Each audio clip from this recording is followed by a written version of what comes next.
The national debt for World War II was $25 billion. Every day today, they're printing $125 billion. Every single day. Think of a hot air balloon with a tear in it.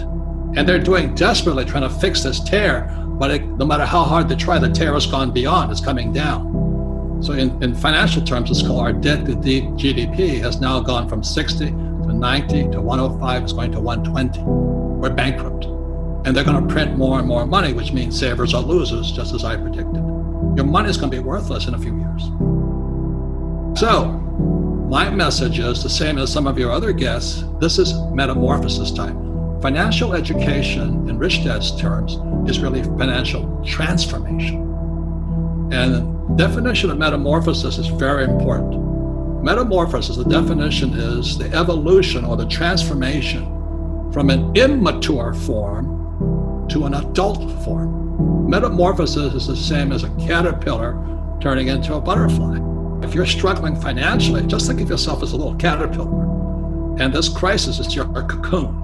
The question is, what do you emerge as? Do you emerge as a victim, or do you say, oh, this is the best thing that ever happened to me? So the overall theme is, you're either going to get healthier and wealthier, or you're going to go bust. Your choice. It sits between your ears, your heart, your body, your mind, your spirit, your attitude.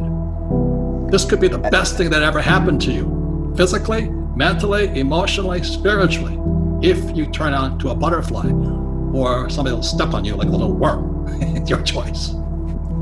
And that's why I love talking to you, Robert, because you're the only person I think I've ever had in the studio that makes the connection between wealth and that sense of purpose and spirituality and connects it. And most people have a really hard time seeing that. They say, no, the money's over here and my purpose is over here, and never shall the two meet. But in a time like this, where most people are scared, Robert, most people are feeling pain, they're watching their money go out the window, some are going to be able to realize and say, wow, this is the greatest moment of my life where I'm going to be forced to transform, and I can completely look at money in a different way, wealth in a different way, my purpose, or they can batten down the hatches and get the last piece of toilet paper and hold on and keep doing the same behavior. It's their choice. And the biggest picture of all, the coronavirus and the coming crash, financial collapse possibly, marks the end of the industrial age and the beginning of the information age. It's a very big move. And the people that are in trouble today are people still stuck in industrial age thoughts. If you're in trouble today, my message is not so kind. This is hard talk, not happy talk. The crisis is in your head. Now that's the bad news. The good news, you can change the crisis by changing what's inside your head.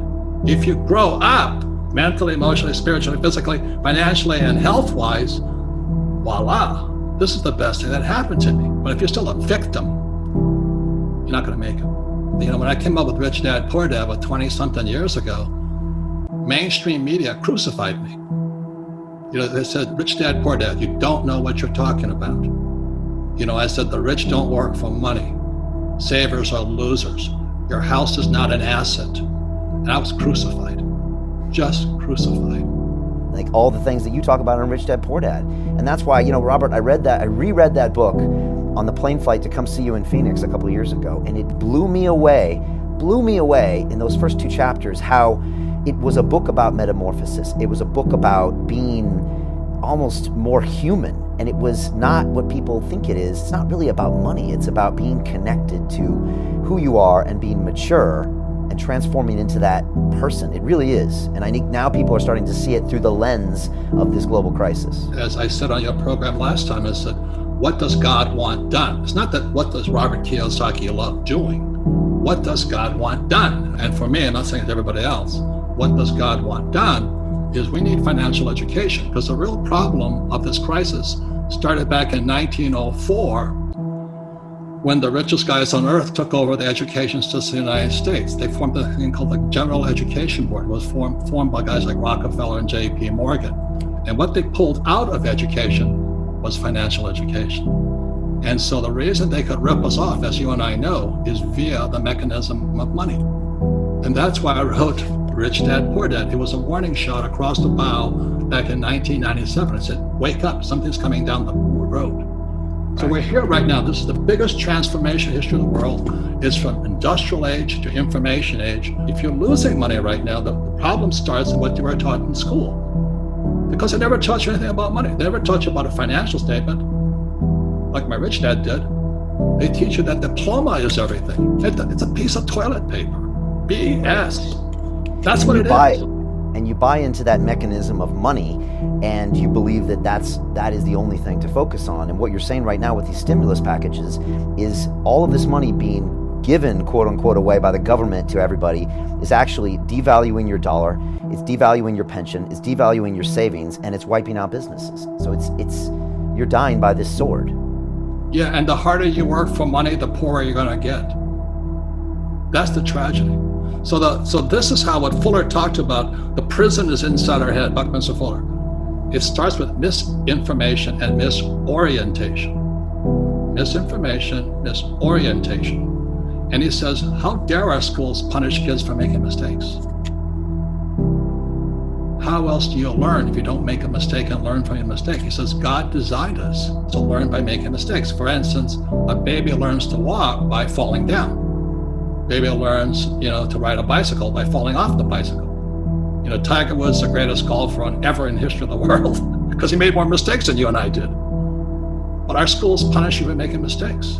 That's misorientation, misinformation. And that's because our schools were basically built to create workers that will do what you tell them to do because they value this thing called money. And they think that's going to allow them to live a life. And that's obviously completely wrong, because the rich don't work for money. The rich create their own wealth. And when a time like this happens, it becomes blatantly obvious what's going on with the people that are understanding money and the ones that aren't. You see, the stimulus package is bailing me out. And I need to be bailed out. I mean, I have massive amounts of debt. So the first time in history, Brian, I'm not a real estate guy, but I have a lot of real estate, is they're bailing out commercial real estate, because that's what the rich really have. So, there's tall office buildings and shopping centers and all that, they're all collapsing right now. 2008, it was, those credit default swaps, it was for residential real estate. So they bailed them out. This next crash is for the hedge funds and private equity that invested in all this commercial real estate. So I have another $100 million project coming out. I just got bailed out. I just got backed up by the Fed and the government. So that's why it's socialism for the rich. Unfortunately, there's capitalism for the poor middle class, those that work for money. You're on your own.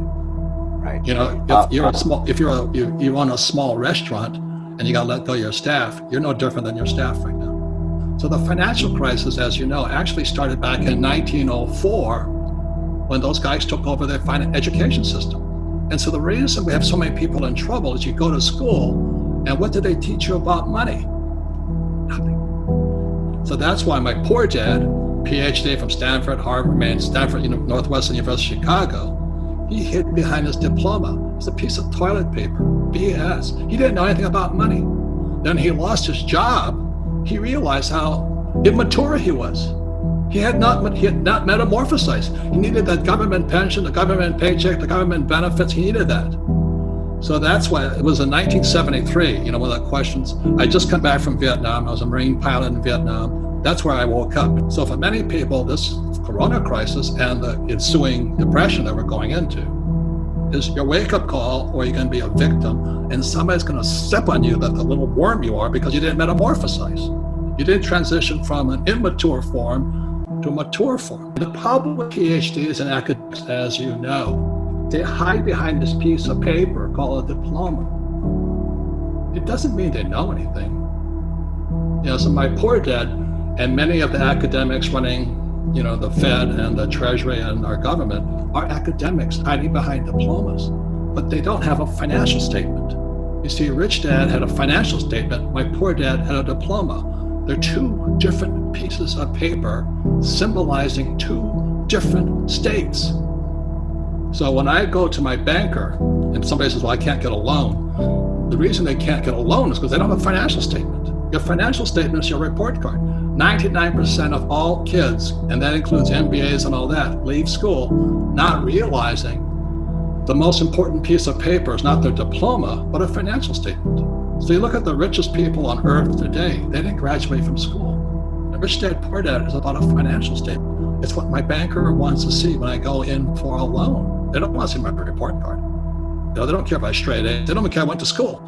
My financial statement, income, expense, assets, liability, statement of cash flow. How much debt am I carrying? How much in taxes am I paying? That's what they want to know. The average guy leaving the MBA program and PhD programs, they have no idea what I just said. That was my poor dad. He hid behind his diploma. Whereas my rich dad, a man with no education, had a financial statement. So if I'm okay today is I can prove I know what I'm talking about. Doesn't mean I don't have problems, because every problem makes me stronger. But if you can have that attitude, improve your financial education, you'll do fine. Now, people are at home right now watching this, and they're like, okay, Robert, I wanna metamorphosize. What do they start doing? What are some steps they can start doing right now? Do they think about this whole concept of the information age versus the industrial age? Do they think about how they start a business? Do they go back to the basics of Rich Dad, Poor Dad? What are some of the things they can do to really get some momentum and start getting out of that cocoon? Well, let me start again. The metamorphosis begins when you look in the mirror. And it's just like when I was going to blow this little boy's head off in Vietnam. I said, why am I doing this? Why am I going to kill this little 10-year-old boy? Now, he was a Viet Cong. I mean, I was justified by the rules of engagement to shoot him. But one day I wondered, why am I doing this? And if you're standing in front of the mirror today, with this coronavirus and looming depression, how did I get here is the question. What don't I know? What did my information, education, cultural background, what did not prepare me for today? That's where the transformation or the metamorphosis begin. I mean, you take responsibility. Everybody talks about rights, but we have personal responsibilities too. And unfortunately, our university systems have failed us miserably. And the reason for that is every professor wants tenure. That's my whole family. That was the most important thing about getting a job was tenure, job security for life. And that's what they teach kids without knowing it. They teach kids that life is dangerous and you need to be protected. So they're immature. College professors are some of the most immature. They might be very smart mentally, but immature financially. They can't take care of themselves. So they're teaching kids to be victims. That's why these trigger mechanisms and you can't say words that are hurtful and all this stuff. So they're teaching that you're a victim, you're vulnerable. And what you teach and what I teach is that, hey, don't be a victim, be proactive. No, but you're right. I mean, this could be the greatest wake-up call for most of the citizens around the world. And look, from what we see with the numbers, most people are going to survive through this. But let's be honest, it also could have been worse. So the question is, are you going to start making choices today about your health, about your obesity, about your smoking, about your habits? Are you going to start making choices today about your financial education? And are you going to take ownership for where you're at right now? Unfortunately, everything you hear coming out of the media is preaching it's not your fault and the government's going to take care of you, and that's just going to set you up to be a slave, and then the next crisis is going to hit and the next crisis is going to hit. And again, I completely agree with you, Robert. This is perhaps one of the best chances in your entire life to literally be smacked into consciousness and say, wait a second, it's time I stop living in fear, take ownership of what's happening, and do, as you said, which is, what does God want you to do? And you explained this in a good way. And God, that is different than what you want to do. What you want to do for you is the selfish ego talking. What God wants you to do is what you're supposed to do for the greater good. And it sounds counterintuitive, but that choice always brings you financial prosperity, spiritual prosperity, and a great life. It's really not so much what God wants us to do. What does God want done? It's a pain in the butt. It's easier just to take the bailout. And for me, I get up every morning. The hardest thing, Brian, is I have so much money coming in now. I have to fight lethargy, complacency. I got mine. Screw you guys. That's what I battle now. I told you so. I told you so. You didn't listen to me. All of that, because we're all human beings. I have a good side and a bad side. I battle me every morning. It goes on between this year and that year. We we see that when big checks are being written, no matter if it's in the UK or the US or any other country, that means that basically they're giving the money on this way and they're taking it back the other way. They're taking it from us somewhere, because money doesn't come for free. Correct. So let me go back in time. 81, I started studying Bucky Fuller 3 times, one of the greatest geniuses of our times. He was a futurist. So he was teaching us how to see the future. Then he passed away July 1st, 83. Then he published this book here, posthumously, The Grunge of Giants. And with that, I wrote Rich Dad, Poor Dad, because what does God want done? We need financial education. So then I followed this book when I saw, right after 9/11, I saw the next increment come in, Rich Dad's Prophecy. And I said the biggest financial crash was going to come in 2016. Now, I didn't foresee quantitative easing. We didn't have back in 2002 when this book was published. There was no quantitative easing, and there was no zero interest rate policy. And I went, oh my God, and then Trump got elected. So this was postponed 4 years. It's here today. Rich Dad's Prophecy is more true today than ever before. And it's about why the biggest stock market crash in history was still coming. Wall Street Journal trashed me. They took me to the cleaners, said, you don't know what you're talking about. And I don't blame them, because I was threatening their nest, you know what I mean? So I wrote this book because it's here today. The point here is this, as you and I know, because we've seen Inside the Machine, we've met the wizard. The real problem isn't the stock market. The real problem is the shadow banking system. The banking system, the financial markets we don't see, you know, which is the repo market, the consumer corporate credit market, and then the commercial paper market. They're broke. So this stuff was happening in September last year, but they keep hyping it, you know, CNBC and those guys, I know they have a job to do. They keep hyping this market up. So the market was hitting great peaks. And so I tell my friends who have 401ks and IRAs and all this stuff, I said, hey, did your financial planner call you in December and tell you to get out? No, they told you to stay in. They told you to stay in, and meanwhile, the stimulus package comes in, it jacks the price. After they started to deflate, the stimulus market came in, they popped it up again so guys could escape. So the rich could escape. Meanwhile, they're on CNBC telling you, stick it out, stay for the long term, you know, the market will bounce back. Oh, give me a break. Are you that stupid? Can't you see what they're doing? And the fact is they cannot. So this crash, as you know, just prior to this crash was called the everything bubble. Stock market was high, real estate was high, I don't know what else was high, gold and silver, everything was high. The trouble now, everything's deflating. I'm in serious trouble financially at one end, because I own hotels and I have 8,000 rental units. Today they're not paying rent. Now, does that affect me? Of course it does. But the way my rich dad taught me to play the game is I have LLCs and S corporations and C corporations. Corporations, I hide behind that. I own nothing technically. They can sue me for my money, but they'll sue a limited liability corporation. They can't touch me. So this is what I taught in Rich Dad, Poor Dad. So it's not the asset. I have businesses, I have real estate, I have stocks, bonds. I don't have any stocks, bonds, but I have gold and silver, I have oil. Now, is my oil guy in trouble? No, because he didn't finance his oil drilling with debt. You know, so some people are doing it really well because they saw this coming. So it's not the asset class. It's really understanding or looking behind the curtain, seeing the wizard. Right now is Powell and Larry Summers and these guys. I mean, they misled us totally. So am I going to cry? No. What am I going to do? I'm going to change me. I can't change them, but I can change me. That's my attitude.